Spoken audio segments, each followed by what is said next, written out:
When my viewers voted on today's game, I remember thinking, awesome, finally a certified classic that I can rave about. The Goemon series has been a long celebrated franchise in Japan, going all the way back to the Famicom, and the 3 Goemon games we got from Konami seem to be the best of the bunch. But I was kinda shocked, as probably you'll be as well, to learn that Mystical Ninja starring Goemon actually did not score well when it originally released. Some outlets like EGM gave it a high mark, while others reviewed it poorly like GameSpot and, CNET Game Center. They call it CNET now because their AI articles steal from other writers, so if you look at a review there, you've probably seen it before. When you hear people talk about it today, it's considered among the best of the third-party games on the Nintendo 64 system. And, I mean, some of its competition was like Chameleon Twist and Dark Rift, so okay, fair. But it's always interesting to see a disconnect between fans and critics, so I thought that I'd see for myself whether Mystical Ninja is as good as fans hype it up to be, or whether Game Revolution was on point when it compared the game to, quote, Japanese soap opera, Teletubbies, and LSD Freakout.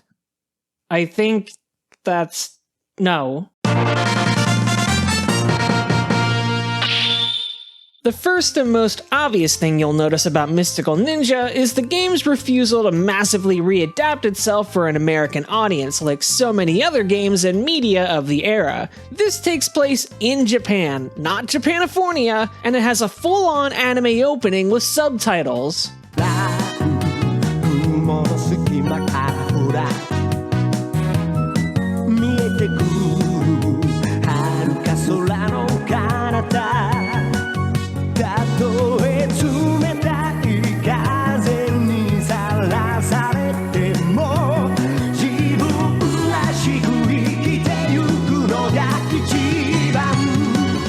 You play as Goemon and his friend Bisumaru, getting up to their usual tomfoolery until a strange alien ship swoops past Oedo Town and transforms the local lord's castle into a European-style castle.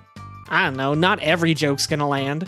These aliens are actually the Peach Mountain Shoguns, a troupe of silly little guys going around transforming places into strange dungeons, with designs on turning the country into one grand stage. The head villains' names are, I kid you not, Spring Breeze Dancin' and Kitty Lily. It is chaotically weird in the best way, and the dialogue is punctuated with actual laugh tracks.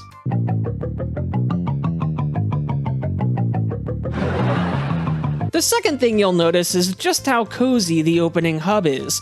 A bustling town full of shops, houses to enter and NPCs to talk to, various corners and alleys. It's got such a down-to-earth vibe and it's quite fun to walk about and soak in.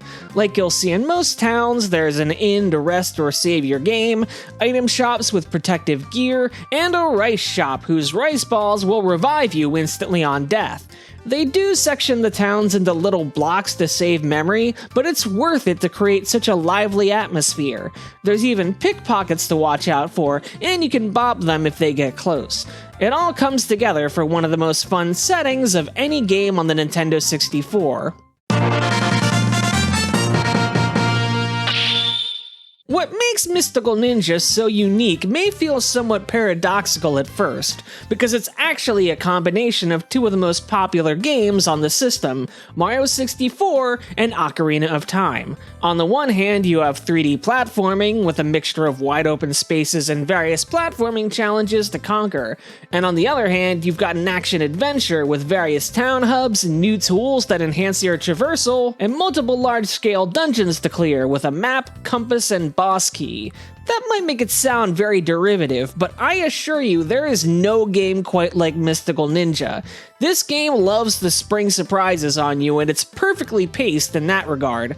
One moment you'll be catching fish for a stranger, another moment you'll be grabbing candy while hiding from a giant, and sometimes you'll get into a big mecha fight complete with its own theme song.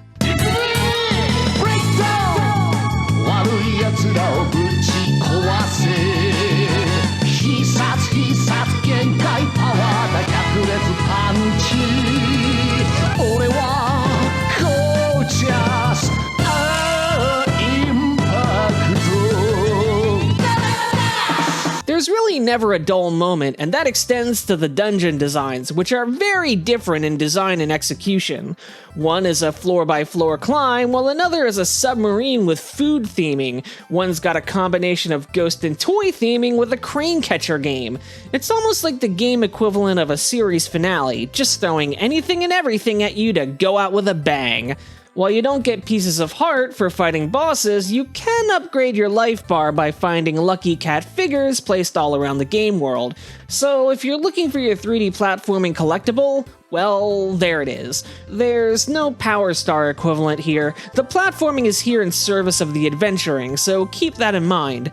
The golden figures give you an additional heart right away, while the silver ones give you a heart after collecting 4 of them. You have the ability to switch between party members on command, and each character that joins your party has their own ways of dispatching enemies, from Abisumaru's hammer to Sasuke's kunai to Yae's katana.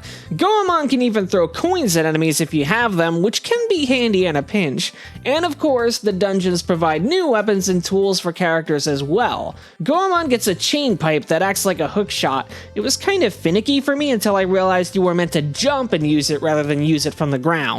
Sasuke has bombs that can destroy cracked walls, and Yae gets a flute that can summon a friendly dragon who serves as the fast travel system, taking you to any town, dungeon, or coffee shop you've been to before. There are also magic powers for further traversal options, like Abisumaru's shrinking ability, Yae's mermaid power, and Sasuke's jetpack. The visual look is nice, though not the strongest we've seen artistically out of Nintendo's odd little box. There are several open expanses that don't have any enemies in them, which just feels odd and lifeless as you slowly trek from one door to the next. It doesn't happen too often, but when it does, the barrenness really stands out. But one area that doesn't come up short in any way is the music, which is outstanding and full of toe-tapping tunes.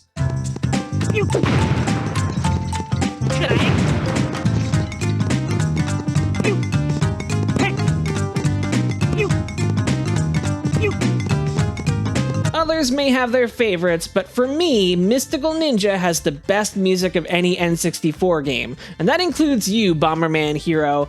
Even when there's no music, there's still vibes, like this nostalgic ocean ambience as you navigate the region of Musashi. But obviously the actual tunes are the star attraction, and each new area brought a fun new tune courtesy of, well, 4 different composers, but notably Yasumasa Kitagawa, who would later go on to compose the music for the great Ace Attorney Chronicles. Look, you know I gotta reference Ace Attorney if it's on the table. There are also, it's kinda hard to put this into words, but there are jokes in the game design itself, like this one dungeon room. Lots of spikes and enemies, uh-oh. Or you could just take this elevator and skip it all. I don't know, there's something really cool about joke telling that can only be done in this specific medium. Jokes like that land a little better than the actual verbal humor, unfortunately. So as I mentioned before, Mystical Ninja is not Americanized in any way. I mean, I don't know how you'd do it, I don't know where you'd even start. But this comes with another problem, which is that this game landed in 1997, which was not exactly the prime time of RPG localizations, and Goemon did not get one of the better ones. It's legible, and the important elements of the story are carried across, but a lot of the humor just doesn't land because of the often awkward phrasing and stiff sentence construction. To some extent, that adds to the game's quirkiness, but it reminds me a bit of Okage Shadow King, where the game would expect me to laugh and I would just kinda go, huh? Adding to the confusion is some of the progression. Sure, you've got your dungeons, but between them, it's not always evident where you need to go, or in this case, who to talk to. Sometimes you'll have to talk to a specific NPC in town to get further in the game or figure out where to go, and it can feel kind of arbitrary. One of the oddest bits of progression involves Sasuke's induction into the party. He's a robot that needs batteries to be powered up, and I only found one NPC that pointed me in the direction of an oasis. This area had exactly 1 battery, but there's of course another. Where is it? Well, you have to climb up this tall hill to reach a giant tree, and after jumping up to the giant tree, you take out Abisumaru's secret finding camera and snap a picture right at the very top. And there's a battery there. Of course, I knew it. It was so obvious. I didn't see a single NPC point this out, I just kinda did it on a lark. I'd probably still be bumbling around looking for a battery otherwise. But by far the wonkiest part of the game is one that has plagued many a 5th generation game, especially among platformers, and that's the camera. Whew-wee, what a bad camera. It's a bit too tight and low to the ground to begin with, but it gets caught and stuck in so many places that it can make the platforming impossible at times. While standing still can make the camera center behind you, sometimes it just won't. And it's not because it's stuck on something, it just actively refuses. I've lived with some strange cameras in the past, but it's only through Goemon's sheer weirdness and invention that I was willing to push through this one. Thankfully, there's plenty of the game that's just wide fields and regular fighting, but it can really heck up a good time when you're navigating dungeons. Lastly, this is not entirely the fault of the game, but that first giant robot fight was a bit of a slog. You do kinda piddly damage to the boss and they have some attack patterns that take forever. What I didn't realize is that the giant robot has additional moves and attacks, because these are only described in the manual. Given that the game needlessly and repeatedly explains saving to you, I would have appreciated some sort of instructions in game. Woe be to any used game owner that got a card-only box. So where does that leave Mystical Ninja? I talk about its lesser qualities only because they give context to some of the weaker critical scores the game got in its day. Despite the game's cold approval today, it did not get the kind of sterling reviews its SNES predecessor had, and I can understand why, with the bizarrely bad camera and weird progression and sometimes confusing direction. But it's also easy to see why people still love it. It's full of heart, it wears its emotions on its sleeves, and it throws a ton of oddball ingredients into its cauldron that the resulting broth is quite savory. And considering that Ocarina of Time wouldn't come out for another year, it's impressive how well Mystical Ninja nails the same formula, with a jump button. Yeah, I'm still bitter about that 25 years later. Why did it take until Breath of the Wild before Link could jump on his own? The dungeons are strange, the characters are weird, the minigames are wild, and the music is a blast. It may not have won any Game of the Year awards, but I think Mystical Ninja starring Goemon is certainly worth your time if you've never played it, and it deserves to be remembered as a classic all on its own. Don't worry about not having any experience with the franchise, just boot it up and roll with the silliness. Thanks for watching this video. Have you played Goemon before? How about the imports? If you're interested in another game that mixes Zelda adventuring with 3D platforming, why not try Blue Fire? It's not exactly the same experience, I mean, nothing is like the Goemon experience, but I think it's a decent simulacrum.